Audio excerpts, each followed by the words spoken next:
Твоя история патрульно-постовой службы начинается с 1927 года. Тогда в Кызыле охрана общественного порядка осуществлялась одним из отделов милиции при МВД Тувинской Народной Республики. За прошедшие годы патрульно-постовая служба превратилась в одно из самых опытных и боеспособных подразделений органов внутренних дел региона, способных решать любые задачи. Его сохранить,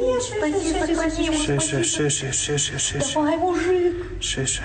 О, молодцы наши милиционеры. Патрульно-постовая служба управления МВД России по городу Кызылу обеспечивает охрану общественного порядка как на улицах, так и в общественных местах на территории города Кызыла. Ежедневно, ежесуточно сотрудники патрульно-постовой службы выходят на правопорядок на территории города Кызыла, обеспечивают безопасность. Всего за 7 месяцев текущего года сотрудниками патрульно-постовой службы полиции выявлено более 280 преступлений. Из них 123 в общественных местах. Сотрудниками патрульно-постовой службы доставлено более 14 тысяч лиц, которые находились в состоянии алкогольного опьянения на улицах. Доставляют они в МКУ-центр города Кызыла. Также ежедневно сотрудники патрульно-постовой службы раскрывают преступления как по горячим следам, так и по ориентировкам.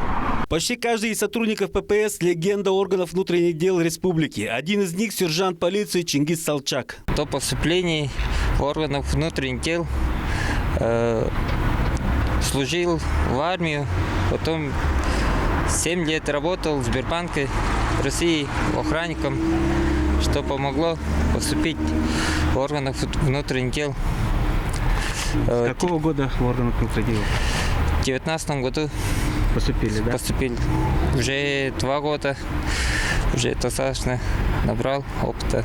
Очень скромный человек на самом деле является мастером спорта международного класса по кикбоксингу и кандидатом в мастера спорта по боксу. Спортом я начал заниматься с 3 класса, раннего детства, и до сих пор занимаюсь, выступаю в различных соревнованиях. Чингис Анатольевич за всю спортивную карьеру в кикбоксинге стал чемпионом Сибири среди профессионалов, 3-кратным чемпионом России, 2-кратным призером Кубка мира, чемпионом Европы и мира. И таких самородков в патрульно-постовой службе немало. Я хотел бы пожелать, поздравить, во-первых, действующих сотрудников патрульно-постовой службы, ну и сотрудников, ветеранов данной службы.